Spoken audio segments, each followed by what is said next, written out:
Boa noite. Vamos continuar então nosso estudo do Evangelho de Mateus. Nós estamos no capítulo 12. Hoje vamos estudar o versículo 36, que é, se não me falha a memória, o penúltimo versículo dessa passagem, né? Uma passagem discursiva, né? Ela não é bem uma passagem narrativa, ela é discursiva. Dentro daquela dinâmica própria do Evangelho de Mateus, é um momento em que Jesus discursa. E ele discursa sobre o quê? Qual é o tema central do discurso de Jesus? A palavra, né? Mas a palavra na sua mais ampla acepção, né? A palavra na sua completude. A palavra numa perspectiva integral. O que seria a palavra numa perspectiva integral? É a palavra dita, a palavra pensada e, antes disso tudo, a palavra sentida. E a gente, em função da noção que nós temos da ciência psíquica, diríamos também a palavra vibrada. A palavra vibrada. Por que a gente está dizendo isso? Porque hoje a ciência entende, nós estamos falando da neurolinguística, né? Dos estudos em torno da semântica, dos códigos todos. Se entende que linguagem é algo que transcende muito o fonema, a sílaba, o vocábulo. Transcende muito. Há várias formas de linguagem. Existe uma linguagem gestual, existe uma linguagem facial, existe uma não linguagem, que também diz alguma coisa. Existe a linguagem sonora, existe a linguagem gráfica, pictórica. Como existe também a linguagem ondulatória, frequencial. Isso tudo faz parte do universo que nós chamamos de linguagem. É como as pessoas interagem, é como elas sugestionam e são sugestionadas, é como elas incidem e como elas recebem, é como elas refletem por meio de linguagem. Isso tudo é linguagem. E todo esse conjunto de coisas a qual nós podemos chamar de linguagem, numa perspectiva bíblica, isso tudo pode ser sintetizado em uma palavra grega, logos. O logos é isso. E talvez aquela característica que mais especifica o logos é o seu poder de criação. O logos tem poder de criar, de gerar. Não é à toa que a palavra aparece no contexto de Gênesis, do primeiro livro canônico, do cânone da Bíblia, aparece no Evangelho de João, aparece em Apocalipse, como elemento de criação. A palavra cria. A palavra cria o positivo, acho que isso aqui é fundamental, esse aspecto binário. A palavra cria o positivo e a palavra cria o negativo. A palavra cria o que edifica, a palavra cria o que destrói. A palavra cria o que dá vida, a palavra cria o que mata. Isso é a complexidade daquilo que Jesus está chamando de palavra aqui. Tá? Na semana passada, no versículo anterior, nós mais ou menos falamos sobre isso, né? E findamos o estudo, acho que foi o tópico central do discurso da semana passada, né? Que dentro dessa possibilidade de expressão, né? A gente falou do extrai, né? do põe para fora, coloca para fora, né? Em que os sentimentos e as ideias, elas se expressam, elas se exteriorizam por meio dessa amplitude do logos. Nós falamos que muitas vezes existe uma linguagem também psicossomática. As doenças, muitas doenças do corpo, são uma forma de linguagem de qual porção da alma? O inconsciente. O inconsciente fala por meio de um tumor, ele fala por meio de uma dermatite, ele fala por meio de um problema gástrico, ele fala por meio de um problema ortopédico. Uma hérnia de disco, uma esofagite, um derrame. Muitas vezes, é bem frequente, que está exteriorizando alguma coisa que o inconsciente está dizendo. São os processos de psicossomatização. É quando as emoções mais profundas, as emoções mais ocultas e normalmente as mais nocivas ao psiquismo, elas afloram, se exteriorizam, se externam na forma de patologia, na forma de doença. A gente viu isso na semana passada. O versículo de hoje coroa essa parte do discurso de uma maneira brilhante. Vamos ver qual que é o versículo de hoje? Mateus capítulo 12, versículo 36. Eu, porém, vos digo que toda palavra, em grego aqui, o verbo que vai aparecer, o substantivo que vai aparecer não é logos, mas está dentro do contexto semântico de logos. Que toda palavra inútil que os homens falarem, dela prestarão conta no dia do juízo. Vamos repetir? Eu, porém, vos digo que toda palavra inútil que os homens falarem, dela prestarão conta no dia do juízo.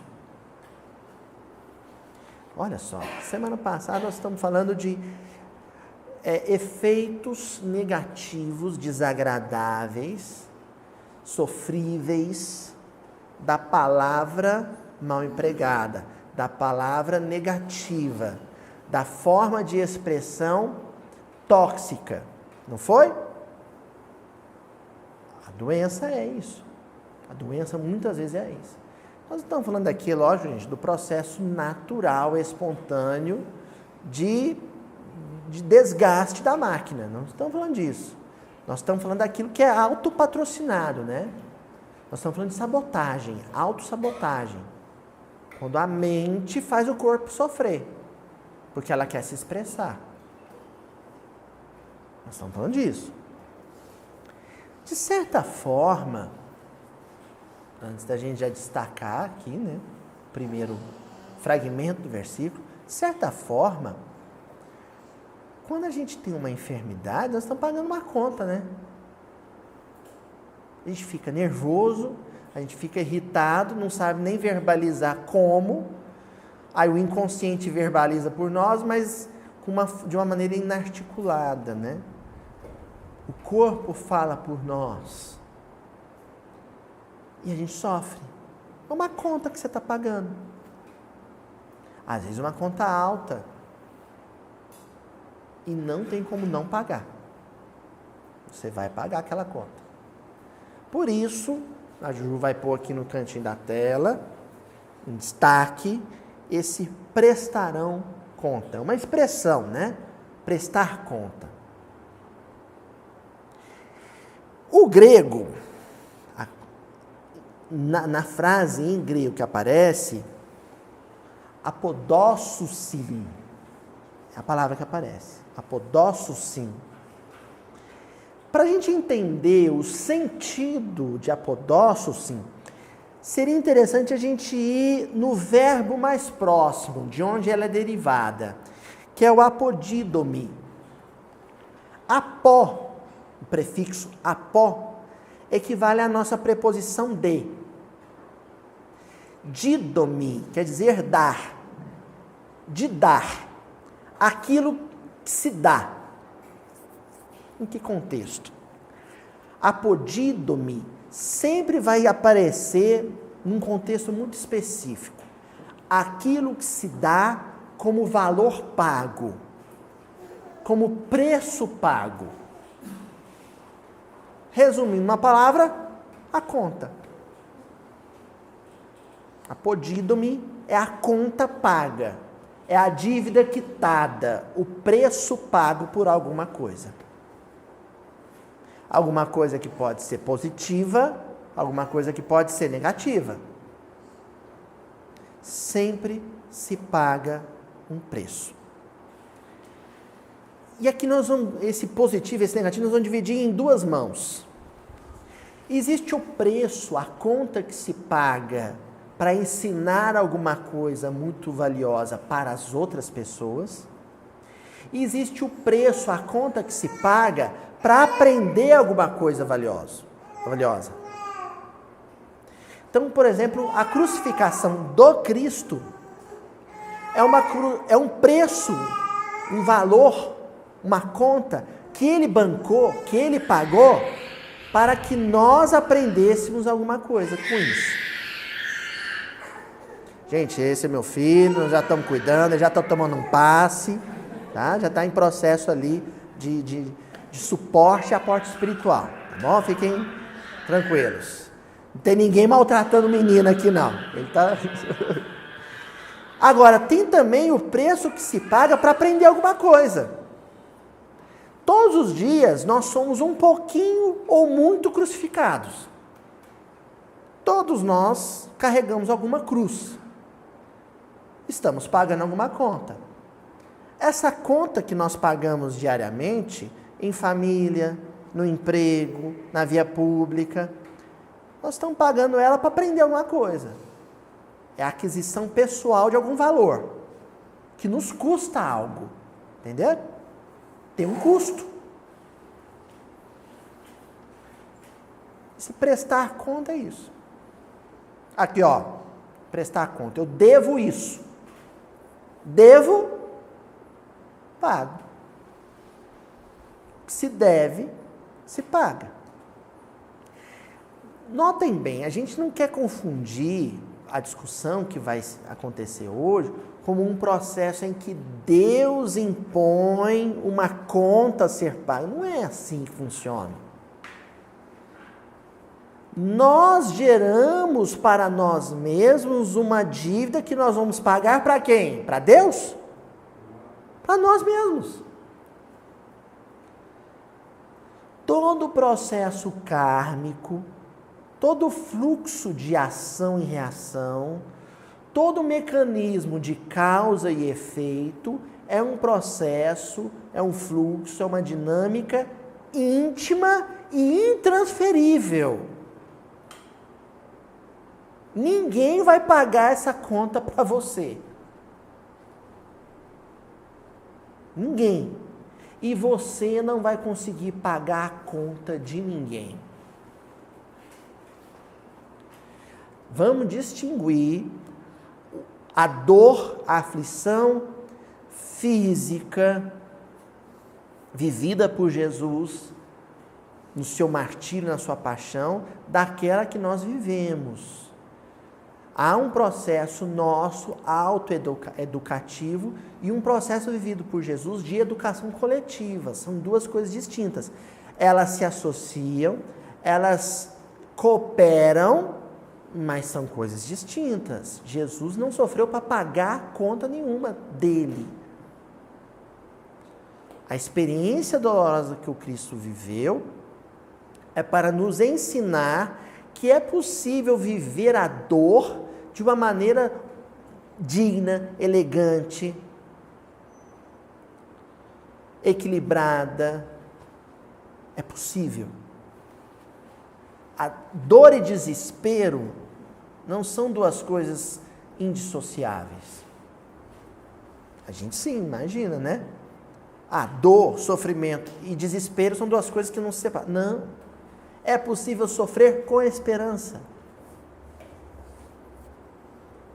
Aguardando algo. Gravem isso. Sofrer com esperança é sofrer aguardando algo, esperando algo, na expectativa de alguma coisa. O que é o que nós vamos ver ao longo do estudo de hoje. Tá? Então, esse apodídome é o pagar a conta que se deve. Para quem? Para si mesmo. Eu devo alguma coisa para mim, eu vou passar por uma aflição para que essa conta seja paga.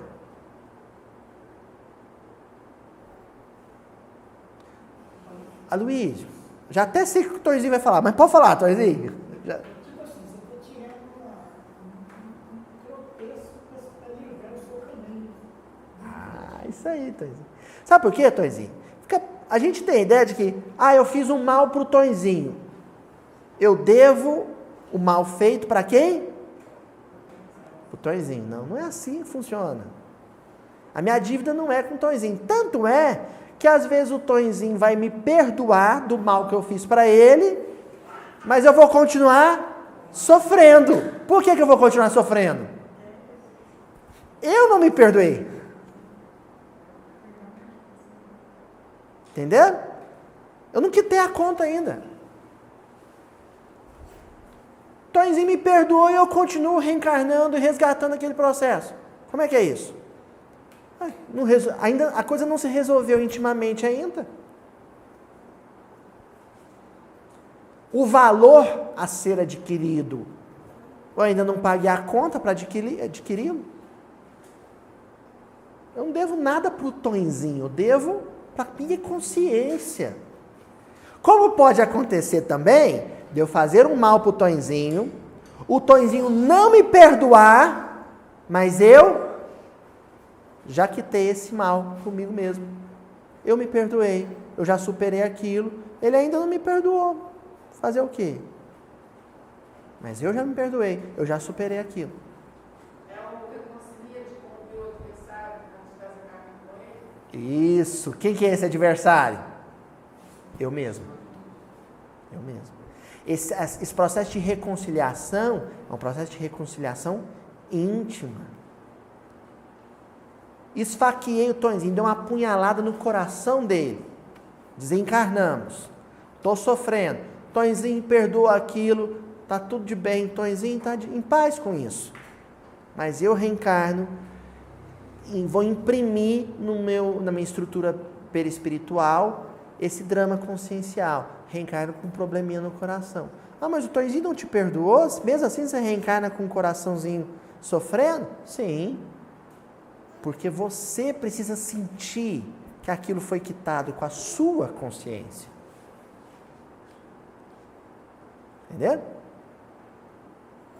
Bom, vamos avançando, que a coisa aqui é bem focada na questão da palavra, né? Então, olha só. Lá no livro Fonte Viva, no capítulo 160, o título da lição é Na Luta Vulgar. Vulgar é na luta comum, do dia a dia. Esse processo de prestação de conta e de quitamento de dívida não é alguma coisa que vai acontecer na minha vida lá na frente, em algum momento. Não, já está acontecendo. Todos os dias, o tempo todo. É na luta comum, é na luta cotidiana, é na luta diária. O tempo inteiro nós estamos prestando conta disso. Estamos assumindo essa dívida, assumindo esse processo de endividamento consciencial, íntimo e intransferível. O tempo todo. Aí, o Emmanuel vai comentar a carta de Paulo aos Gálatas, capítulo 6, versículo 7. Que Paulo diz assim: pois aquilo que o homem semear, isso também ceifará. Aquilo que o homem semear, isso também ceifará. Vai colher o que planta? Plantei chuchu? Não vou colher abobrinha. Plantei laranja? Não vou colher manga. Aquilo que eu plantei, isso é lei da vida. É uma lei botânica. É uma lei botânica. Essa lei botânica é eco de uma lei ética e moral. O que eu semear, eu vou colher.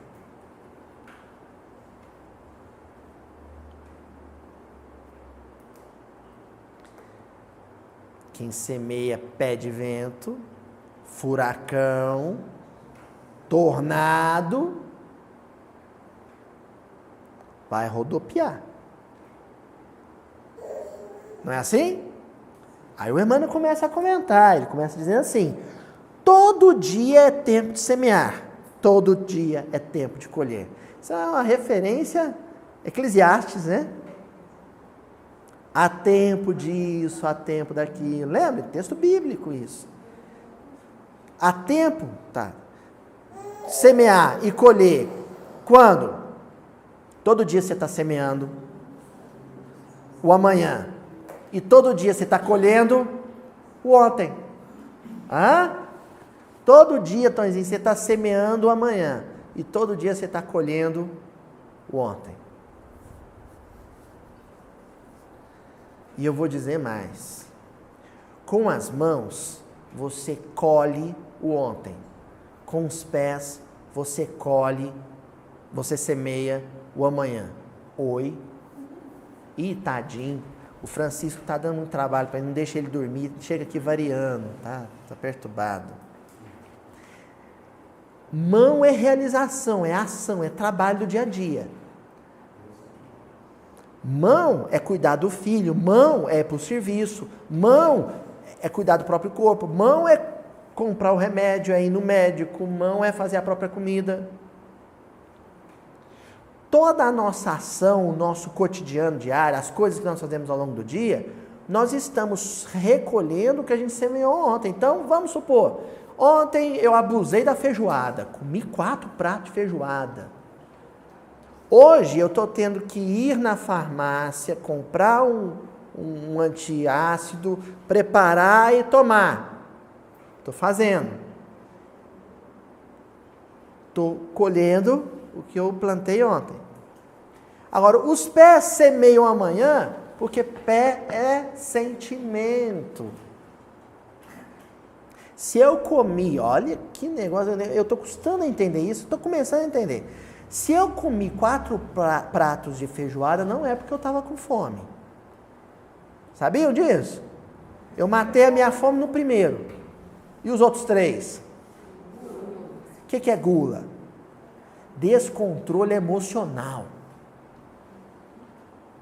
E pé é sentimento. Algum descontrole emocional, eu converto em ansiedade, a ansiedade vira gula. Então, o comer 4 pratos de feijoada hoje, que eu vou colher amanhã, eu estou semeando isso com algum descontrole emocional. A minha emotividade, a minha sentimentalidade está desequilibrada em algum ponto. Gente, pessoas emocionalmente equilibradas não comem 4 pratos de feijoada. Não, come sim. Come com equilíbrio. A Muri pode comer 4 pratos de feijoada vegana sim. E passar mal do mesmo jeito, né, Muriele? Do mesmo jeito. Come uma melancia inteira para você ver se você não passa mal. Então, a gente está hoje colhendo o que plantou ontem e está hoje semeando o que vai colher amanhã.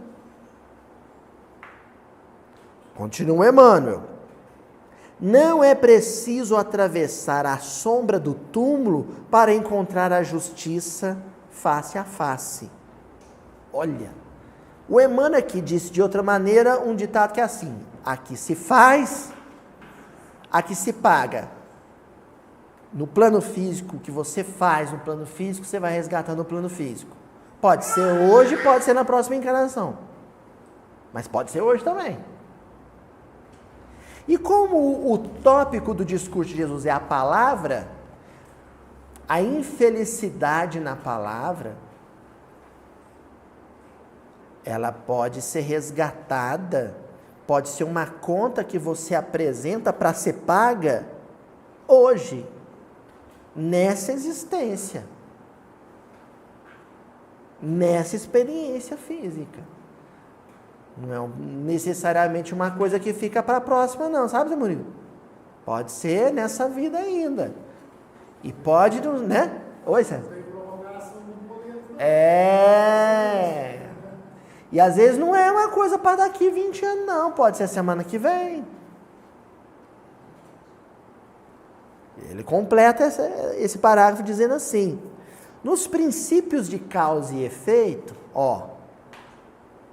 criar dívida, paguei a dívida. Nos princípios de causa e efeito, se eu semeei o mal, vou colher o mal. A causa é a semeadura. A colheita é o efeito, é a consequência. Achamos-nos incessantemente sob a orientação dela, em todos os instantes de nossa vida. Causa e efeito, ação e reação, conduz a nossa vida o tempo inteiro. Destino, o que a gente chama de destino é isso. O destino existe, Luiz, sim, mas o destino não é uma coisa assim, um roteirozinho, um scriptzinho de cinema que Deus escreveu para cada um, não. O destino é o filme sendo escrito no dia a dia. Dizem, contam, que na extinta Rede Tupi de televisão, as novelas elas eram escritas assim. Olha que coisa impressionante. Se a câmera ficava dando zoom, né? O close nos atores, e os roteiristas ficavam deitados no chão assim, escrevendo a fala muitas vezes. E aí, muitas vezes eles pegavam e punham o papel assim, para o ator, meio de canto de olho, ler o texto e improvisar na hora. Às vezes a câmera desviava para um ator, o outro pegava, lia a próxima fala. A novela ia sendo escrita na hora. Ia sendo escrita na hora, porque ia sendo conforme a audiência. Ia chegando lá, né? Ligava lá na central, olha, a audiência está baixa, improvisa aí um crime, improvisava um assassinato na hora. A gente meio que nós vamos escrevendo para a nossa própria trajetória o roteiro de improviso na hora, interpretando ele. Entendeu? É assim. O sentimento é o medidor de audiência. A mente é o roteirista. A boca, as mãos, é o ator. Então, o sentimento, nossa senhora, é isso que eu quero expressar. Precisamos expressar isso. Já manda o recado para a mente, para o raciocínio, para a ideia. A ideia constrói o discurso e a ação que vai ser interpretada pelo corpo. Entenderam? O tempo inteiro é assim. É um improviso cênico, mas de consequências graves. Então, eu estou dizendo isso porque não tem como você fugir. Não tem como você escapar disso. E quando as coisas dão errado, quem que você vai responsabilizar? Quem? Sabe, você não pode falar assim, eu só falei isso porque o roteirista pôs aqui para eu falar isso, eu falei. Não. Quem que é o roteirista? Você mesmo. A sua fala, você criou para você mesmo. Aquilo que você fez é fruto de um script que você gerou para você mesmo. Nossa, pensar a vida assim, gente, te traz uma noção de responsabilidade. A palavra do estudo de hoje é responsabilidade. Esse prestar conta. Você não pode delegar isso para ninguém. Fala, Gustavo. É interessante que os primeiros treinamentos de budismo Sim. e do meio dos essênios É o silêncio. Silêncio. Para que a gente realmente observe o nosso roteiro antes de dizer qualquer coisa. Olha que bacana. Para realmente falar o seu último. Olha que bacana, o Gustavo está dizendo aqui, né? Vou repetir o pessoal de casa, né? O pessoal reclama bastante, né? Que às vezes eu não falo o que se diz. Olha só, quando você vai praticar meditação zen budista, por exemplo, zazen, né? O princípio do zazen é a observação da própria mente. Não é assim? Você vai respirar, vai se sentar num zafu. Entendeu, dona Beth? Você vai pegar e vai observar a própria mente. Aí, observando a própria mente, você vai examinar e vai poder fazer uma filtragem do que vai ser dito, do que vai ser exteriorizado. Então, você aprende a falar com muito mais responsabilidade. Você passa a falar com responsabilidade. Ó, chamei a dona Sandra de Beth, então não sei, deve ser algum espírito que tá do lado da senhora aí. A senhora é a Beth. Ah, tá. Oi, Euridice. Isso, o crivo da razão, que é socrático, né? É socrático. Esses espíritos muito superiores, gente, a gente enxerga assim, a gente chega a achar que eles são meio mal educados, porque falam muito pouco. Sucintos e são muito precisos no falar. Olha, eles acatam a circunstância, acolhem o que ouviram, observam como aquilo que viram e ouviram repercutiu no próprio mundo emocional, observam a própria emotividade, entendeu, Cíntia? Depois observam que tipo de ideia aflorou daquela emotividade e depois problematizam aquela ideia. Essa ideia, se eu exteriorizar, ela é útil? Que impacto ela vai ter? Essa pessoa que vai ouvir, a gente conhece as pessoas, normalmente como ela reage a esse tipo de ideia? Como provavelmente ela vai reagir? Vai ser bacana se eu disser? E se eu disser, qual a melhor maneira de dizer? Entenderam? Até você falar isso tudo, deu tempo do outro, né, do outro acalmar, da circunstância virar. Às vezes não deu tempo nem de você dizer. E aí você não fica com pesar, não. Olha, se eu não falei, não era para falar, né? Eu falei em outra ocasião. É bom que eu tenho um tempinho para pensar melhor sobre aquilo. Oi, nossa. A história do Chico da Água da Paz, né? É a tal da água da paz. A tal da água da paz é isso. A história de encher a boca de água, ficar segurando ela na boca até ela esquentar, essa história é basicamente um convite, igual o Gustavo falou, né? De autoobservação, de introspecção, para quando exteriorizar isso tudo, isso ser feito de uma maneira responsável. Olha, quando você passa a ter responsabilidade na palavra falada ou escrita, eu coloco o escrito porque hoje a gente digita muita coisa, né? No WhatsApp, no Facebook, na rede social, aí você já está caminhando para um processo mais profundo e mais sofisticado de vigilância do que pensa. E em última instância, do que sente. Entendeu? Você vai lá na ponta, que é o exteriorizado, a palavra exteriorizada, educa ela. Aprendeu a controlar o que fala e o que escreve?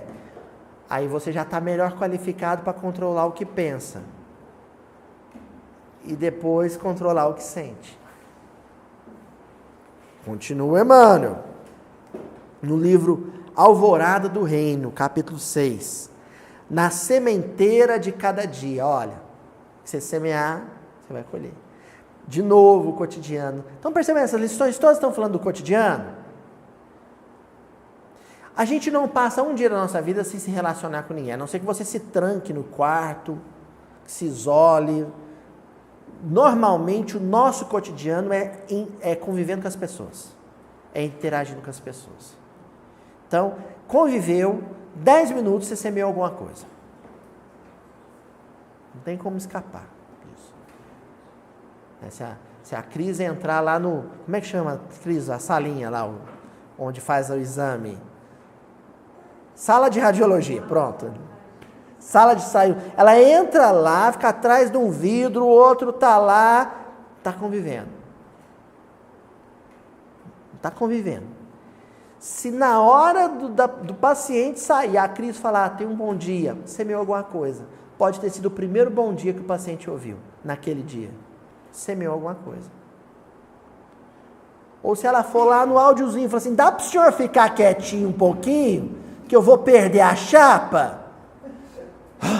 E se ela esquece o áudio aberto e comenta com o assistente, o técnico, assim, nossa, mas que paciente chato. Pronto. Se agravou a hérnia de disco dele. Olha esse cuidado que a gente tem que ter, às vezes, no relacionar-se com alguém que você nunca viu na vida. Nunca viu na vida. Quando eu vim aqui para frente, por isso que eu assisto, às vezes, se possível, umas 2 vezes antes de publicar um vídeo. Porque aqui eu estou falando para pessoas que eu nem estou vendo. Hoje eu estou recebendo a visita das meninas lá de Nilópolis, no Rio de Janeiro. Semana passada veio o pessoal de Rondônia. Quando eu ia imaginar que eu estou falando, e tem gente em Nilópolis, que em vez de ir no ensaio da Beija-Flor, vai assistir o Miudinho. Olha só. Eu estou falando, é muito sério. Em tempos de rede social, gente, muito cuidado. A responsabilidade aumentou. Quando você vai digitar alguma coisa, publicar alguma coisa, no YouTube, no Facebook, no WhatsApp, cuidado. A responsabilidade aumentou.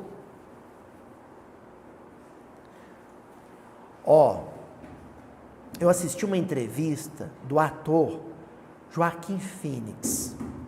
Recentemente interpretou o vilão dos quadrinhos, o Coringa. Mas num filme que ele se diferencia porque ele é menos aventura e mais drama, não é assim? Né? Pesado. E ele faz o papel de um doente mental, violento, né? Aí perguntaram para ele assim, você não tem medo que o seu personagem, o seu filme, seja um estímulo à violência? E eu fiquei impressionado com a resposta. Ele virou para o entrevistador e falou assim, eu não quero falar sobre isso. O entrevistador insistiu, mas você não quer falar? Você não acha que você tem responsabilidade sobre o que o seu personagem vai despertar nas pessoas? Ele falou assim, tanto tenho que eu não quero falar sobre isso. Vocês entenderam?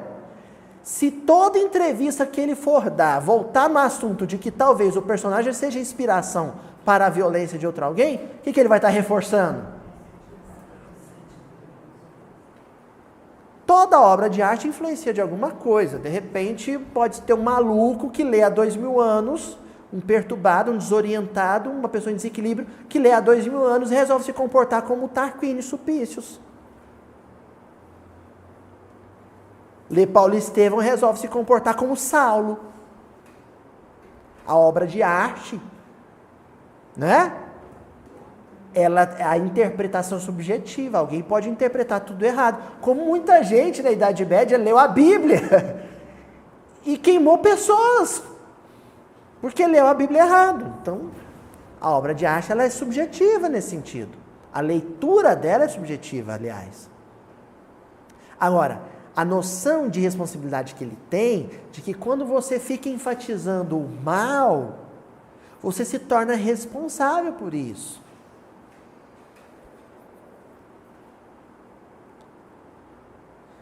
A responsabilidade que o ator teve em dizer, eu não quero ficar em toda entrevista falando disso, é a responsabilidade que a gente tem que ter quando vai repercutir uma publicação no Facebook, uma coisa que a gente recebeu pelo WhatsApp.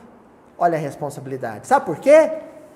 O versículo diz, porque o mal que o meu compartilhamento do WhatsApp gerar, eu vou prestar contas. A coisinha que eu curti, a publicação que eu curti, a publicação que eu compartilhei, a publicação que eu comentei no Facebook, eu vou prestar contas? Vou. Sim.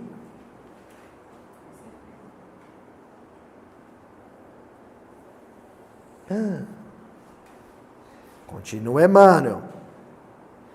Observa o mundo ao redor de teus passos e perceberás, na desigualdade das situações, a justiça divina a expressar-se com a perfeição da sabedoria e do amor. Achei genial, porque observa o mundo ao redor dos teus passos. Passo é o contato do pé com o mundo. É o contato do sentimento com o mundo, da emotividade com o mundo. Observa o impacto que as suas emoções terá sobre o mundo. E as emoções, quase sempre a gente exterioriza na forma de palavra. Palavra. Palavra. Observa os teus passos. Observa como as suas emoções se exteriorizam. Observa como os seus sentimentos ganham o mundo, vão para o mundo. Observa como eles chegam nas pessoas. Como um beijo ou como um tiro. Lembra-te de que tudo nas horas de hoje decorre das criações do dia de ontem. Tanto quanto a nossa conduta presente, traçar-nos-á o amanhã infalível. Esse infalível eu sublinhei. Não falha. Se você espalhar ódio, rancor, veneno com a sua palavra, pode esperar sentadinho, não falha. Eu vou dizer uma frase que eu tenho certeza que o pessoal depois vai publicar no Facebook lá. Vai colocar lá a frase. E pode pôr meu nome, que a gente tem que pôr pra gente assumir a responsabilidade do que fala, né? Ó, vou dizer uma frase boa, frase de efeito, me ocorreu aqui. Não sei que espírito sugeriu, então eu vou assumir a autoria. Palavra é bumerangue.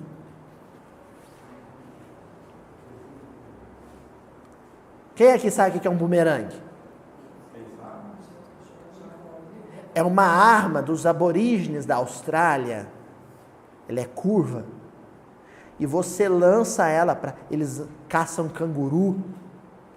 E você lança ela e ela vai girando, né? Não sei dizer, um objeto que você lança, vai girando, mas ele é construído de tal maneira que ele gira indo e depois volta. Mais força, não é? Mais força. Não é brinquedo, não, é uma arma de caça. Vai, volta. Palavra é bumerangue.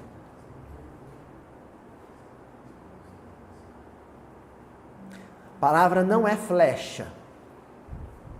Palavra é bumerangue. Palavra tem conteúdo energético, gente.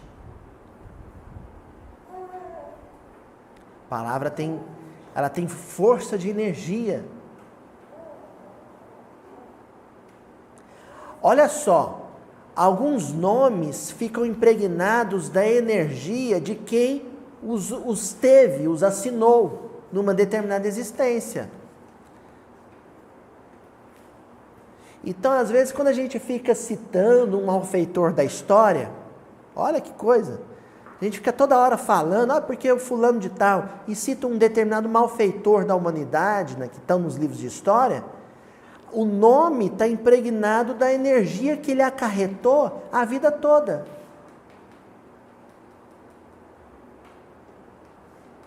Então vamos preferir falar de Gandhi, vamos preferir repetir o nome de Martin Luther King.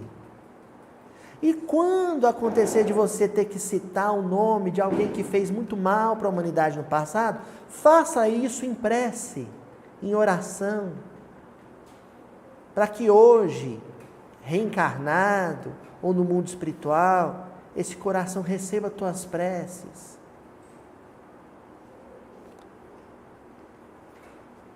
Continua, Emmanuel.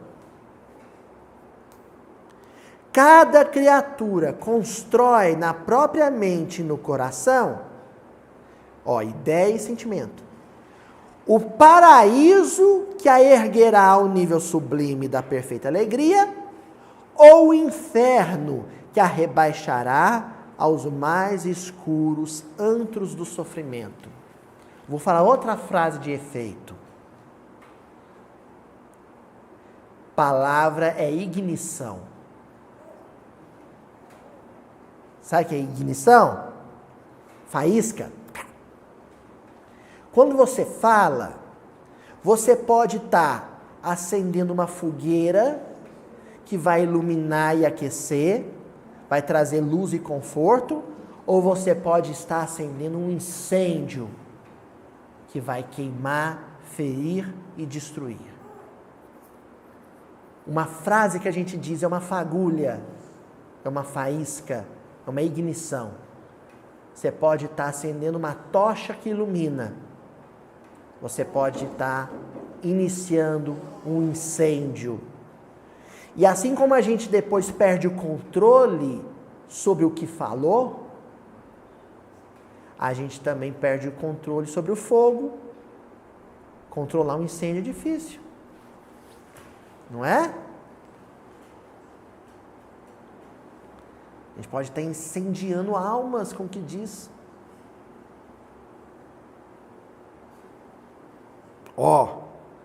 Cultivemos na sementeira de cada dia, sementeira, está semeando o tempo todo, a paciência e a bondade. Já pensou se todas as vezes que a gente for abrir a boca, a gente se fizer a seguinte pergunta: o que eu vou dizer é algo bondoso? Reflete paz, porque paciência é a ciência da paz. Essa não é minha, Gerônimo Mendonça, companheiro de Tuiutaba. Então, quando você vai falar, você tem que se perguntar: o que eu vou dizer pacifica? O que eu vou dizer gera bondade, espalha bondade? Se eu suspeitar, desconfiar que não, um provérbio árabe: se você acha que o que você vai dizer é menos importante que o silêncio, fique calado. O que eu vou dizer, se o silêncio é mais importante do que o que eu vou falar, por que eu vou falar? Fique calado.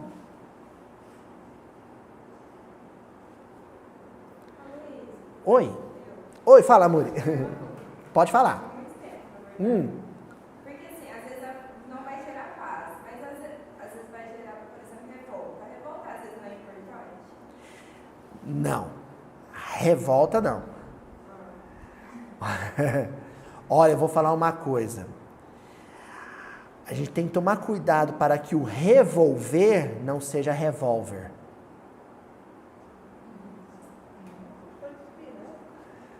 Também não fui eu que falei. Você é um compositor muito diferente, que não sei se a Música já ouviu falar, chama Sérgio Sampaio.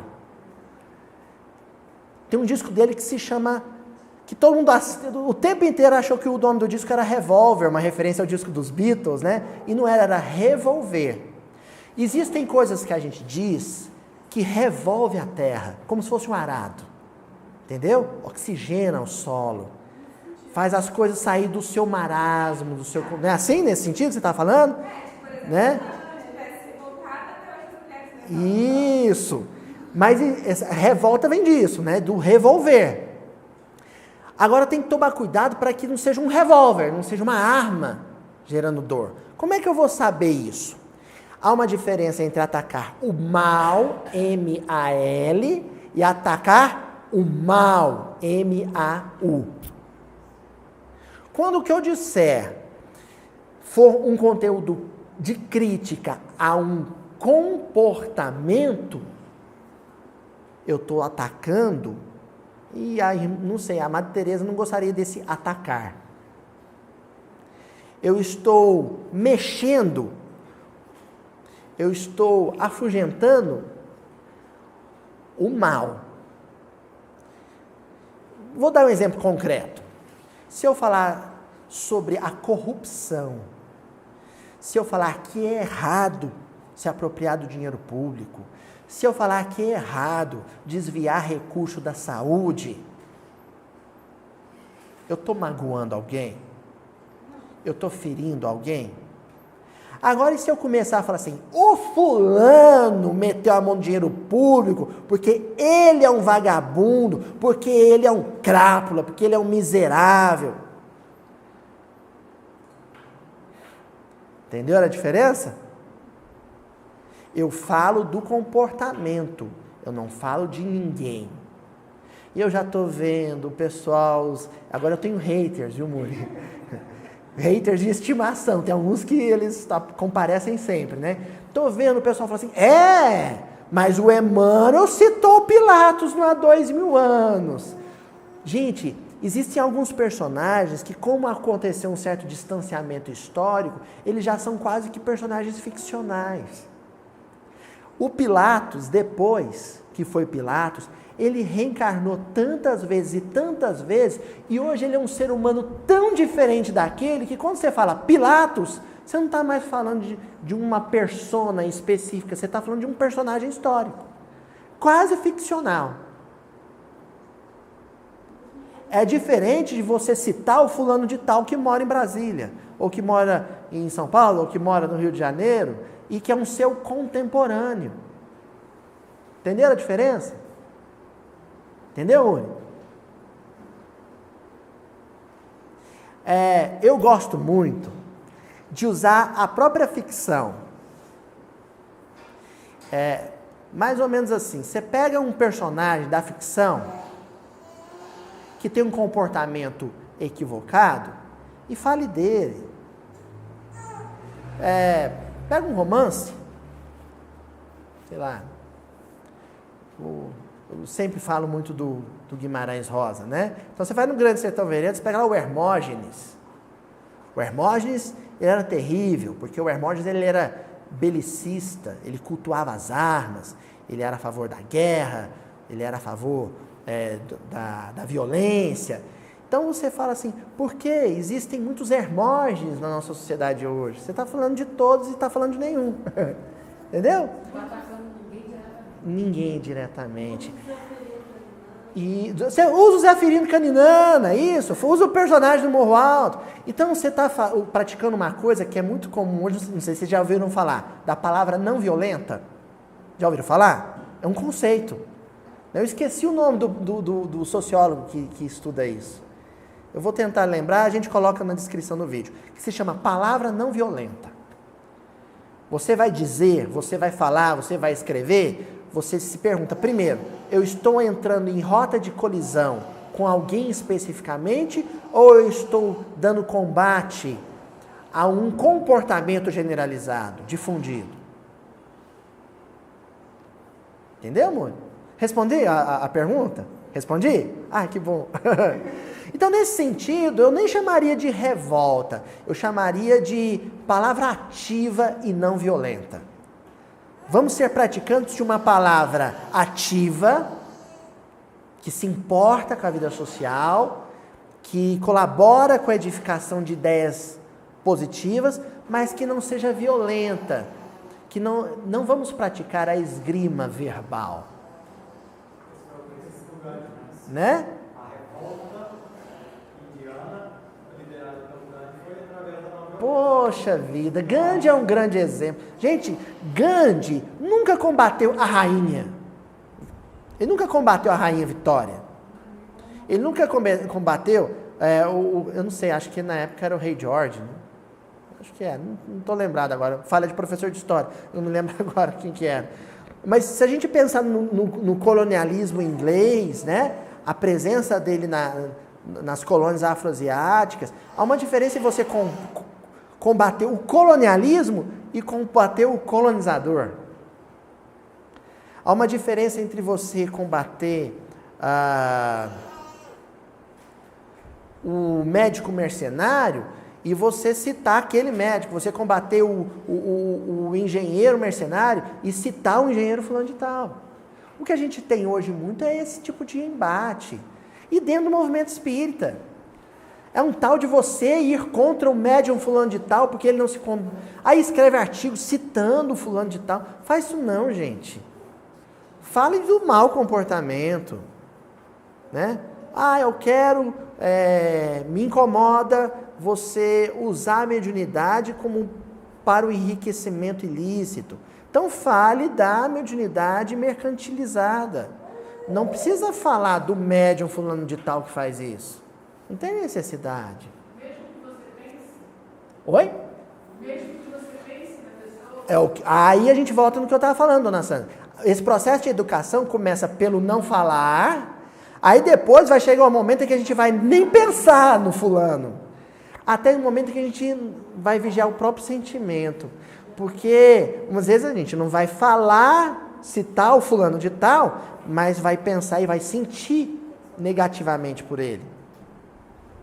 Imagina o dia que a gente continuar valorizando a ética, continuar não aprovando, dizendo não para a corrupção, mas sem odiar os corruptos. Mais que isso, porque há uma diferença entre o não odiar e o amar. Amando-os, enviando vibrações, energias positivas. O dia que a gente bombardear os corruptos com sentimentos nobres, eles deixam de ser corruptos em 1 ano. Mas como a gente quer enviar, fustigá-los com energias negativas, eles vão ficar mais 100 anos sendo corruptos. Entenderam? Continua o Emmanuel dizendo, e a gente vai encerrar agora o Emmanuel. Nem vai dar para falar a segunda palavra, nós vamos ter que deixar para a semana que vem, que esse assunto é forte. Olha só, anotemos semelhante realidade, porquanto, em nos consagrando ao exercício real da caridade, há aquela caridade ficcional, teatral, interpretada. Existe a caridade real. A caridade real é a do dia a dia, na educação verbal.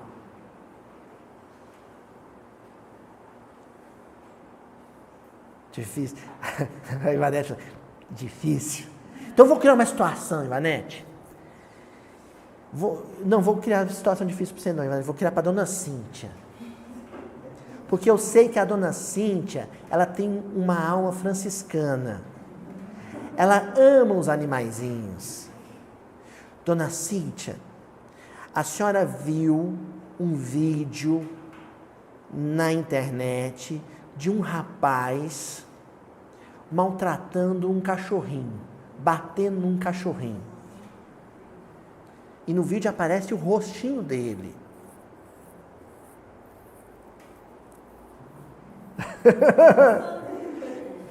Dona Cíntia,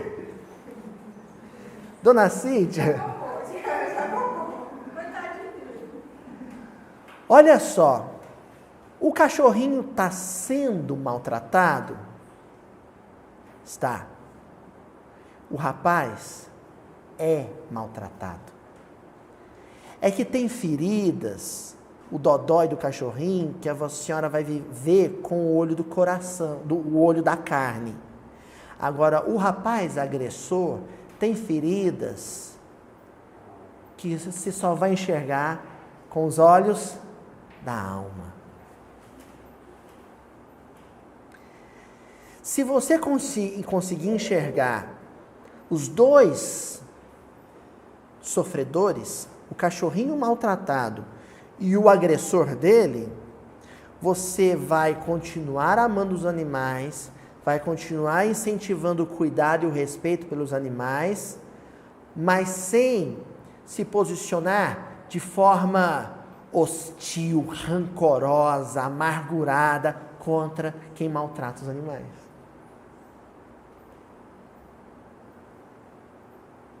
Se a senhora assistir, dona Cíntia, um vídeo de um cachorro mordendo e maltratando outro cachorro, a senhora vai odiar o cachorro que mordeu?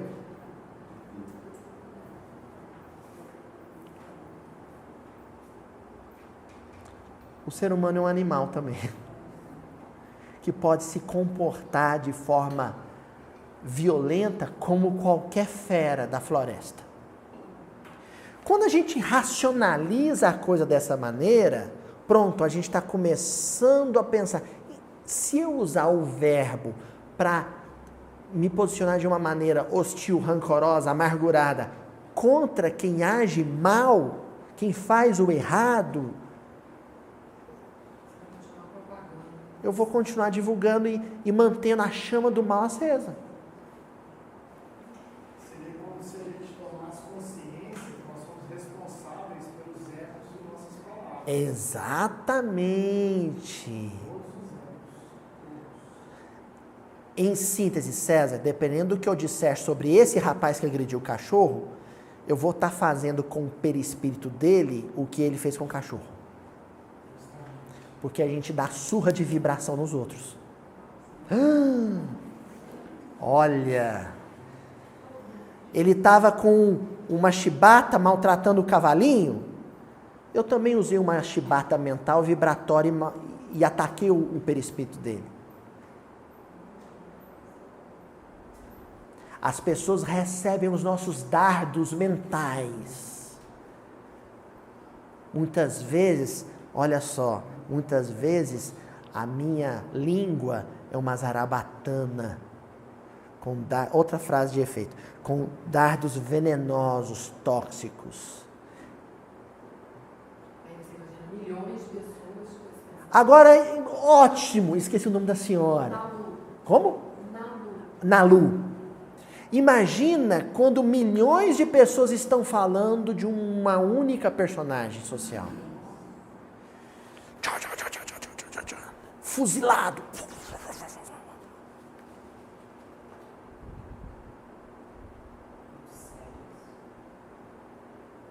O apresentador de televisão, uma vez, tadinho, foi infeliz. O roteirista, o diretor também não favoreceu ele. Ele acabou, no programa de culinária dele, mostrando lá o abate de um cordeirinho, acho. Meu Deus do céu, fizeram com ele, vibratoriamente, algo muito pior do que o que foi feito com o cordeirinho. Porque vibratoriamente ele foi sendo esfolado dia após dia, após dia, após dia.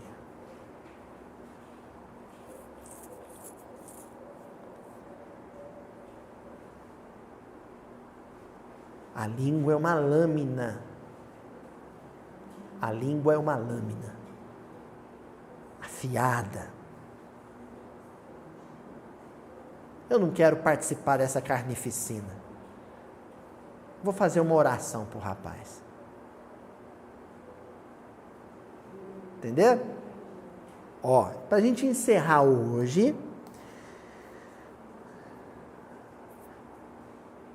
é indispensável nos mantenhamos vinculados aos ensinamentos do Cristo na hora de agir e de reagir. Olha, o Sr. Honório falava uma coisa incrível.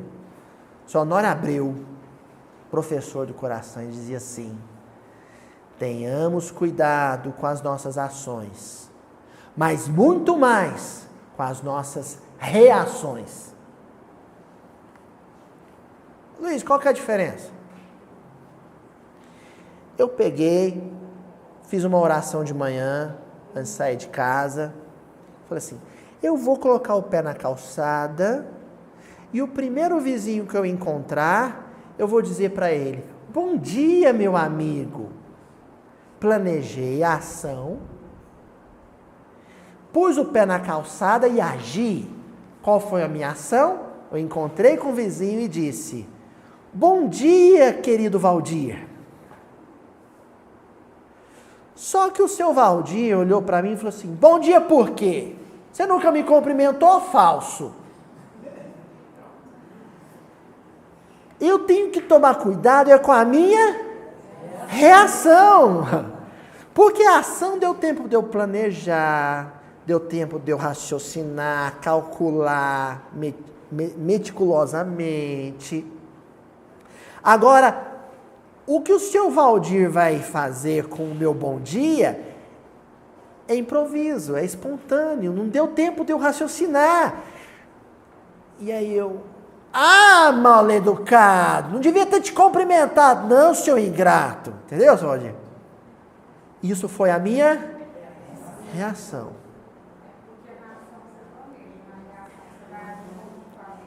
E é a reação que mostra quem eu sou de verdade. A palavra que deu tempo de eu calcular, medir, planejar, ela nem sempre reflete o que eu sou. Mas a palavra repentina, a palavra de repente, A palavra que surgiu no momento reativo, essa me desnuda. Olha o que o Emmanuel fala. Eu acho curioso isso. Está no livro Rumo Certo, capítulo 10, Ações e Reações. Tá? Se as tuas reações forem constantemente elevadas, de certo que as tuas realizações serão sempre respeitáveis e dignas. Pelas ações, somos retratados segundo as tintas da opinião de cada um. Pelas reações, somos vistos em nossa estrutura autêntica. As coisas que nós falamos em momentos de reação, quando estamos reagindo às coisas, elas são o nosso raio-x. A Cris está em alta nos últimos 1000 dias. É a nossa chapa, Cris. É o que nos mostra por dentro. A minha reação. Aquilo que eu faço assim, ó. Pá! Fiz. Falei.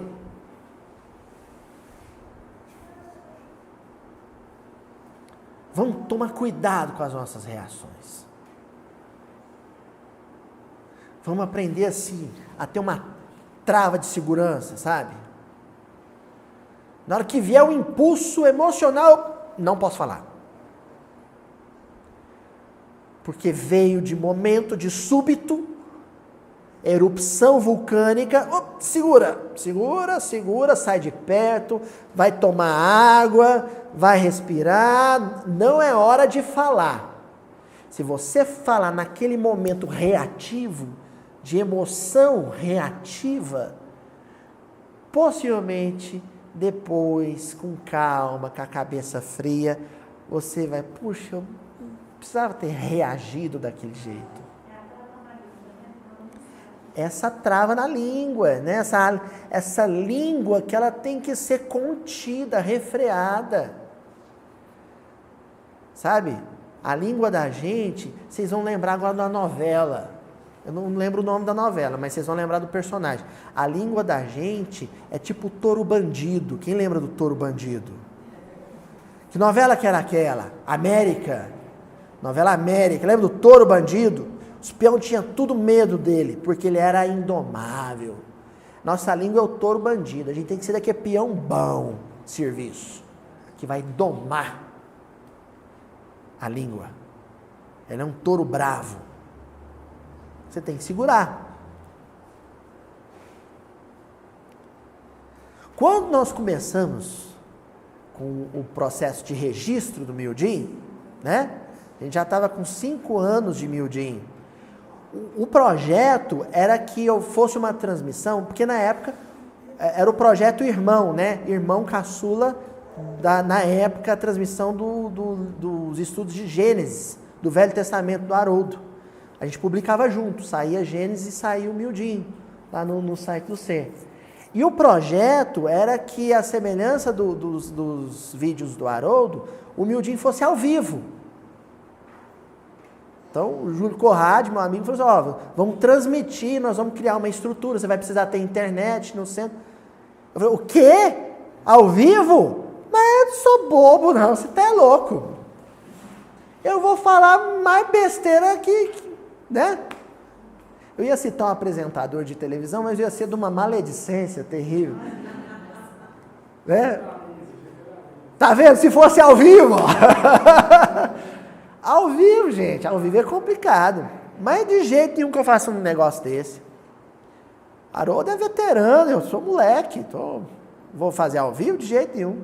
Vai gravar e, se possível, nós vamos gravar e esperar uns 4 meses para publicar o primeiro. Para eu ter aí um delay de uns 4 meses para eu assistir umas 2 vezes, corta daqui, tira dali, para aí, ó, chuchu, beleza, só o filé mignon. Depois, inclusive, o próprio Haroldo começou a gravar também, né? Os estudos do Velho Testamento, não transmitir mais ao vivo. Ao vivo é complicado, a parte técnica é complicada, mas sobretudo isso, né? Você tem que ter muito cuidado com o que fala, porque E olha, esse cuidado, essa responsabilidade não é só do orador, do formador de opinião, não. É de todos nós, porque todos nós hoje temos rede social nas mãos. O que a gente fala e escreve na rede social, você pode até correr depois lá e apagar, mas já foi publicado. Pode ser tarde demais. Não é? E é uma sociedade judicializada, né? Hoje tudo dá processo, tem mais esse inconveniente, né? Você pode ser judicialmente responsabilizado pelo que falou, que escreveu. Então a gente tem que ter muito juízo. A palavra é essa, muito juízo. E a parte mais difícil de ter juízo com o que fala é quando você fala reativamente, reagindo. A reação. Bom? Nós vamos voltar nesse versículo na semana que vem, porque nós temos que ir para o dia do juízo. No dia do juízo é outro estudo. Eu achei que ia dar para estudar hoje, mas não vai dar. Por hoje, a palavra de ordem é responsabilidade. Tudo que a gente falar, a gente vai prestar conta. E vai prestar conta porque tem uma lei que funciona que se chama ação e reação. Causa e efeito. A gente semeia hoje com a palavra, a gente colhe amanhã. Tá ok? Então, até a semana que vem. A doença é um bem na medida em que ela nos avisa. A dor é um bem porque nos avisa que tem alguma coisa desorganizada no corpo. A doença é um bem porque ela nos avisa que tem, muitas vezes, alguma coisa desorganizada na mente.